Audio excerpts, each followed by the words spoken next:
नया साल यानी कि new beginnings, new mindset. 2026 start हो चुका है और आप लोगों को 2026 को बनाना है अब अगर ईयर ऑफ सक्सेस, तो अपने आप से करने होंगे कुछ वादे। जब भी एक नया साल शुरू होता है तो हम लोग क्या करते हैं, अपने आप से कुछ वादे करते हैं जो हमारे कुछ पुराने साल के पेंडिंग रह गए होंगे, या फिर कुछ नए टारगेट्स बनाते हैं और उन टारगेट्स तक हमें कैसे पहुंचना है, हम उसके लिए पूरा एक रास्ता बनाते हैं कि हम इस टारगेट को कैसे अचीव करेंगे।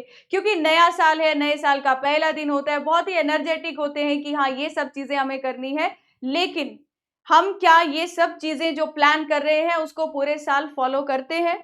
अगर हमें अपने इस ईयर 2026 को ईयर ऑफ सक्सेस बनाना है, तो जो वादे हम अपने से आज करने वाले हैं, हमें ये ध्यान रखना है वो वादों को हमें खुद ही पूरा करना होगा। और अगर हम उन वादों को पूरा कर पाए तो हम ये 2026 को ईयर ऑफ सक्सेस बना सकते हैं।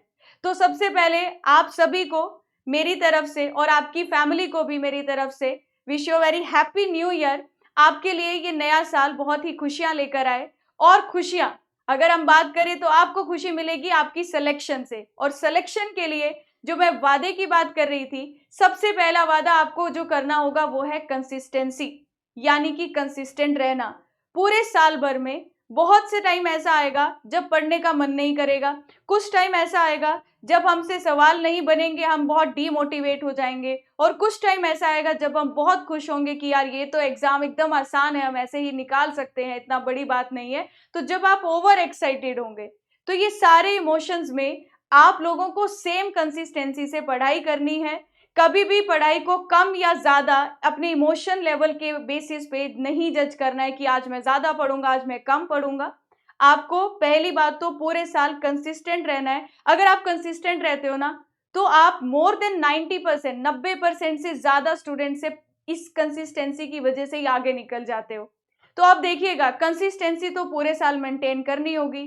इसके अलावा मुझे और क्या वादे हैं जो अपने आप से करने हैं?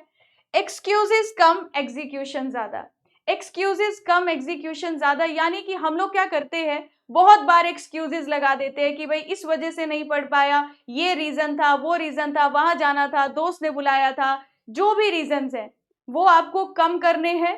और एग्जीक्यूशन ज्यादा। एग्जीक्यूशन यानी कि आप जानते हैं एग्जाम कैसे निकालना है, आप जानते हैं टाइम टेबल क्या रखना है, आप जानते हैं कौन सी बुक से पीवाईक्यूज लगाने हैं, ये हर चीज आप जानते हैं।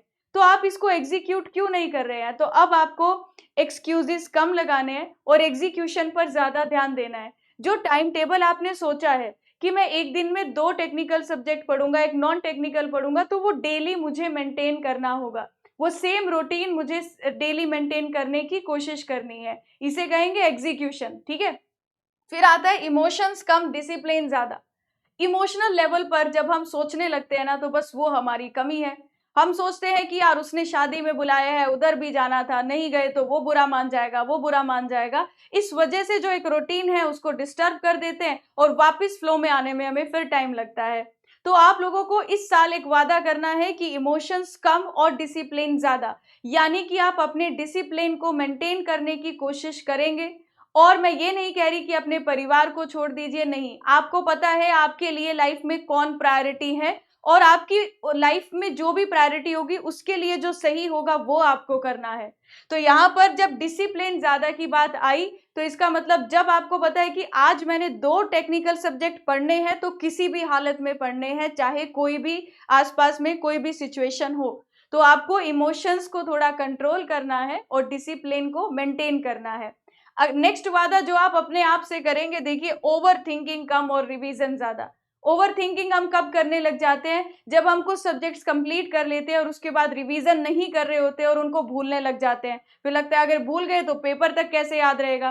क्वेश्चन प्रैक्टिस करते हैं, अगर कुछ क्वेश्चंस नहीं बनेंगे तो ओवर थिंकिंग करते हो। कोई एक आध पेपर दे दोगे, उसमें आपके मार्क्स कम आ गए तो ओवर थिंकिंग करोगे कि मेरे बस की नहीं है, मैं नहीं निकाल सकता।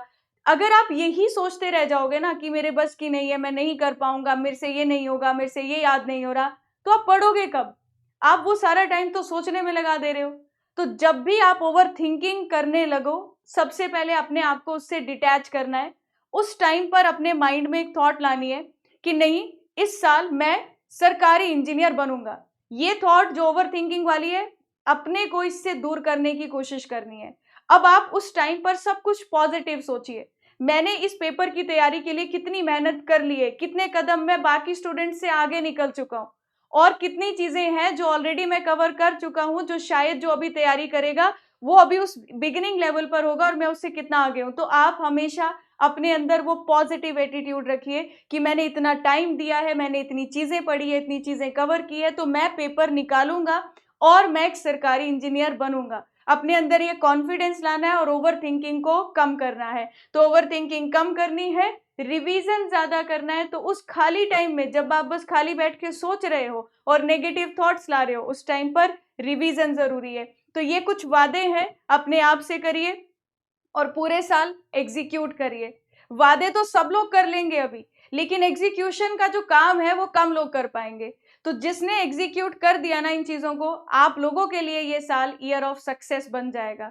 तो आप इन सब बातों का ध्यान रखिए अपने इस नए साल में। मैं तो यही कहूंगी कि नए साल में आप जो मेहनत करें, पूरे अपना जितना आपका 100% है, पूरी उतना 100% की जान लगा दीजिए। कभी ये फील ना हो एग्जामिनेशन हॉल में जाने से पहले कि मैं शायद और पढ़ सकता था, वो वाला गिल्ट आपके अंदर ना आए। आप अपना बेस्ट दीजिए और 2026 को अपना एक टारगेट बनाइए कि 2026 मेरे लिए ईयर ऑफ सक्सेस, यानी मेरे पास एक सरकारी नौकरी होनी चाहिए। जब मैं 2026 में दिसंबर में देखूं तो या तो CBT 1 एक स्टेज मेरा क्वालिफाई हो गया होगा और मैं अगली स्टेज की तैयारी कर रहा हूँ, या मेरा स्टेट का जेई का पेपर निकल गया होगा। पर 2026 के दिसंबर में जब मैं अपने को एनालाइज करूंगा तो मेरे पास एक सरकारी नौकरी होनी चाहिए। ये अपने आप से वादा करिए और पूरे साल कंसिस्टेंट होकर पढ़ाई करिए।